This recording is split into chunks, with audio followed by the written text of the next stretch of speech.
안녕하세요. 반갑습니다. 오늘 수요일 성경 공부 시간으로 찾아뵙습니다. 잘 지내셨죠? 날씨가 한결 따뜻해졌습니다. 오늘은 성경의 맥을 잡아라 29번째 시간입니다. 그리고 저희 출애굽기 19장에서 20장을 저희가 함께 살펴보면서 맥을 잡아보도록 하겠습니다. 그럼 저희 함께 기도하고 오늘 말씀 시작할게요. 함께 기도하시겠습니다. 사랑과 은혜가 많으신 하나님 아버지 감사합니다. 추운 날씨 속에서도 또 저희가 하나님 앞에 나아가고 또 따뜻한 날씨 하나님께서 주셔서 저희가 주님 앞에 또 나아갑니다. 하나님 저희가 힘들 때나 또 어려울 때나 그리고 기쁠 때나 언제나 저희가 하나님께 나아가는 주의 백성들 되게 하시고 오직 하나님의 말씀으로 저희가 점검받고 하나님의 말씀으로 나아가는 우리가 되게 하여 주시옵소서.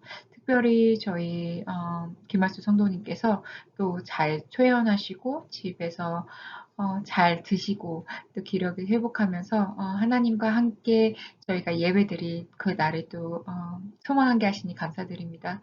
하나님 그 가정 안에 주님께서 함께해 주시고 하나님께서 고쳐주시고 하나님께서 기름 부어 주시옵소서. 우리 모든 가정마다 주님께서 함께해 주시고 우리의 어려움도 우리 기쁨도 다 아시오니 주님께서 우리와 늘 함께 하시는 그 임마누엘의 하나님 되심을 저희가 입술로 고백하며 감사하게 하여 주시옵소서. 사랑하는 주님께서 저희와 함께 해주시고 오늘 이 시간 기름 부어 주심을 감사드리오며 이 모든 말씀 살아계신 예수 그리스도 이름으로 기도드렸습니다. 아멘. 네, 감사합니다. 오늘 말씀 출애굽기 19장에서 20장 말씀이라고 말씀드렸어요. 그리고 타이틀은 시내에서 율법을 받다입니다. 이스라엘 백성들이 지금 홍해를 건너서 애굽을 나와서 예배를 드리러 하나님께 가고 있죠. 그 여정 속에 드디어 시내산에 도착을 한 거예요. 성경을 보니까 떠난 지 3개월 만에 도착을 했더라라고 나오고 있습니다. 이 도착을 해서 저 한 것이 무엇이냐 하면 하나님께서 이 백성에게 율법을 주셨습니다. 율법을 주시고 두 번째로는 1년 동안 신앙의 훈련 하나님 시켜주셨어요. 그럼 왜 하나님께서 율법을 주시고 또 신앙 훈련도 시키셨을까요?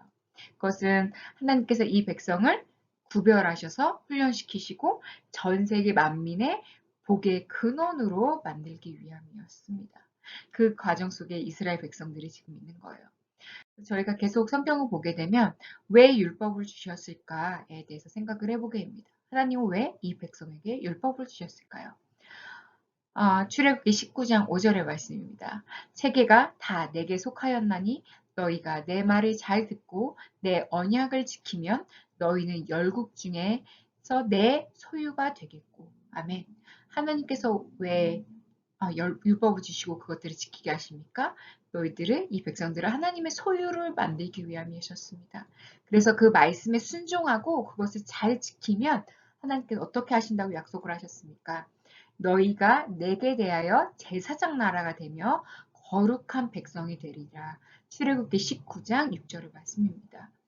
이 이스라엘 백성들이 제사장 나라가 된다고 말씀하셨고 거룩한 백성이 될 거라고 약속을 하셨어요. 그렇다면 제사장 나라는 어떤 나라입니까? 바로 구별된 나라입니다. 이 당시에도 이집트도 있었고요. 애굽. 정말 그 뛰어난 문명을 가진 나라가 있었고 블레셋도 있었고 가나안의 여러 그 민족들이 있었습니다. 그 가운데서도 하나님께서 이 백성들이 구별되기를 원하셨어요. 제사장의 나라가 되기를 원하셨습니다. 그렇기 때문에 하나님께서 말씀을 하셨는데요. 첫 번째로는 다른 나라를 대속하기 위해 십자가를 지라라는 그 목적을 가지고 이 백성들을 제사장의 나라로 구별하셨습니다. 백성들을 위해서 대속하는 삶은 어떤 삶을 말하냐면요. 십자가를 지는 삶입니다. 예수님이 우리 죄를 위해서 십자가를 지셨던 것처럼 그 십자가를 지는 그 삶을 얘기를 하고 있습니다. 그리고 이것은 구약에만 있는 말씀이 아니고요. 신약에서도 똑같이 말씀해 주시고 있습니다. 베드로전서 2장 9절에 보게 되면 너희는 택하신 족속이요 왕 같은 제사장들이요 거룩한 나라요 그의 소유된 백성이니. 아멘. 이것이 바로 저의 정체성입니다. 예수님을 믿는 자들 어떻게 살아가야 됩니까? 우리는 누구입니까? 바로 택하신 족속입니다. 그 구별된 사람이고 왕 같은 제사장들이고 거룩한 나라고 하나님의 소유된 백성이 바로 우리의 정체성인 것입니다. 하지만 사단은 이 정체성을 자꾸 흐트러뜨립니다. 그래서 우리가 내가 하나님의 백성일까? 내가 이렇게 죄인인데, 내가 이렇게 죄를 짓는데, 내가 이렇게 걱정이 많은데, 내가 너무 모자란 사람인데, 라는 그런 생각들로 나를 그렇게 하게 돼요. 룩다운하게 되는 거죠.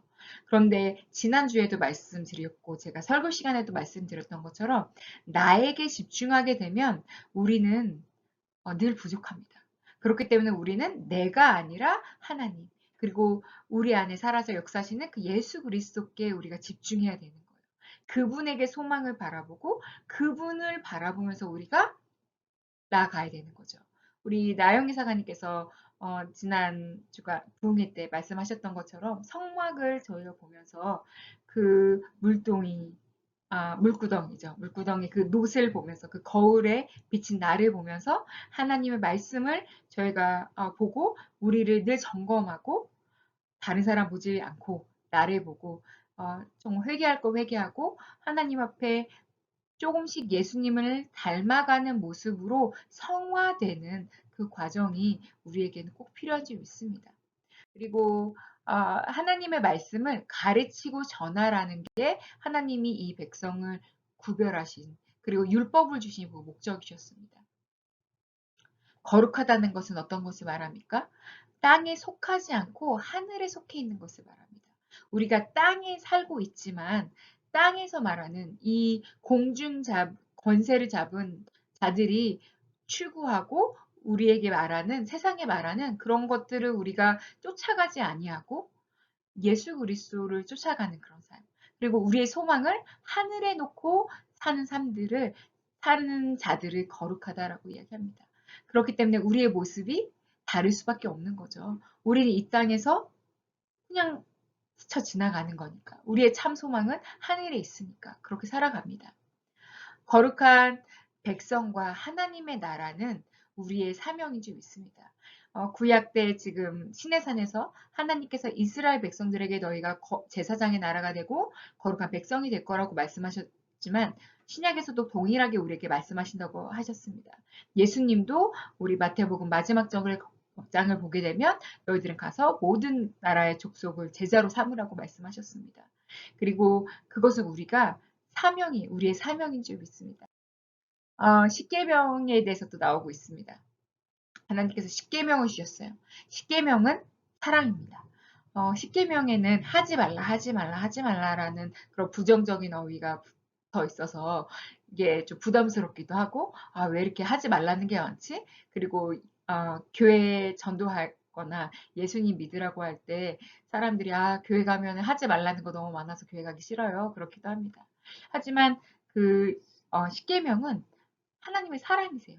사랑이기 때문에 그걸 우리가 더 자세히 보게 되면 하나님의 사랑을 그 안에서 저희가 찾을 수가 있습니다.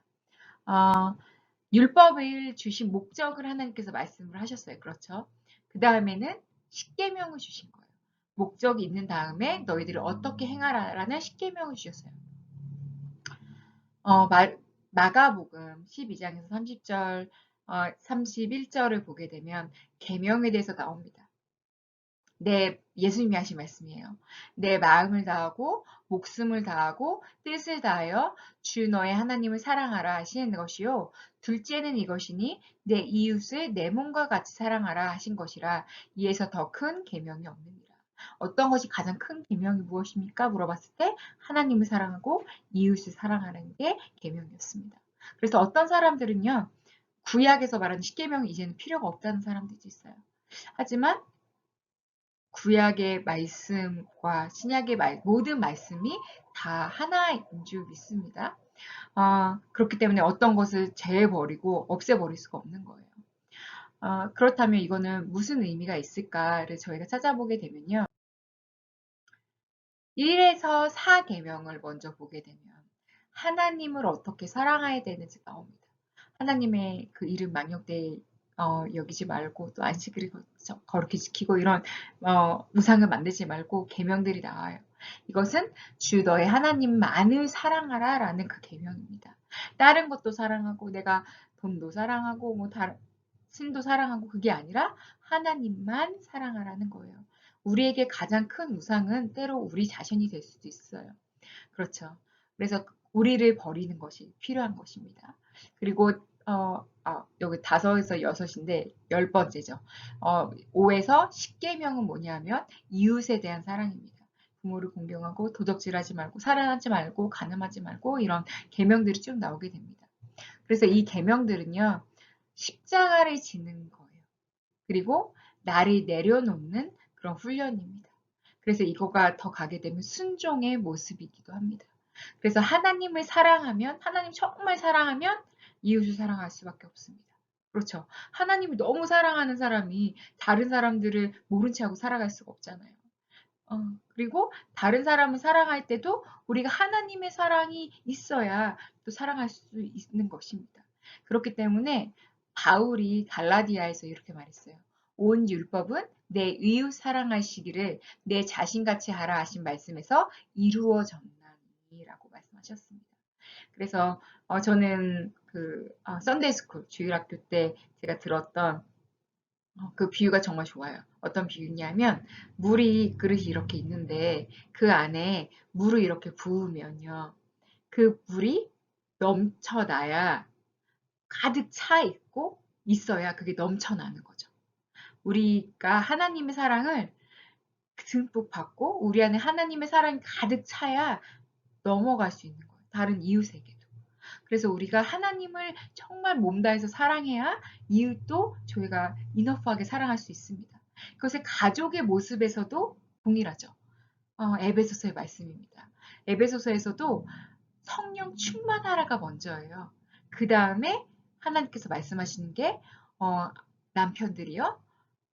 예수 그리스도께서 교회를 사랑한 것이 아내를 사랑하라. 아내들이요. 죽게 하듯이 순종하라라는 그 말씀이 나옵니다. 하나님에 대한 사랑을 해야 우리가 이웃도 사랑할 수 있고 가족도 사랑할 수 있는 줄 믿습니다. 그리고 그 가족을 사랑하는 품는 모습, 그거 십자가의 모습일 수도 있죠. 정말 나를 버리는 그런 훈련일 수도 있습니다. 그런 모습을 통해서 우리가 하나님을 더욱더 사랑하게 된 줄도 그렇게 이루어진 것을 저희가 또 오늘의 말씀을 통해서 배울 수가 있습니다. 그래서 하나님께서는 이스라엘 백성들을 이끌어내시고 지금 이스라엘 백성들에게 율법을 주시고 십계명을 주시면서 하나님을 어떻게 사랑해야 되는지에 대해서 말씀해 주십니다. 우리가 하나님 앞에 오늘 하나님을 어떻게 사랑해야 되는지 출애굽기 오늘의 말씀 19장에서 20장을 읽어보시면서 저녁 때 하나님의 사랑을 또 우리가 더 배우겠고 공부하기를 또 기도합니다. 그럼 오늘은 여기까지 하고요. 저희 주일날은 10시 반에 교회에서 또 뵙겠습니다. 그럼 여러분들 편안한 저녁 되시고 저랑은 주일날 뵙겠습니다. 안녕히 계세요.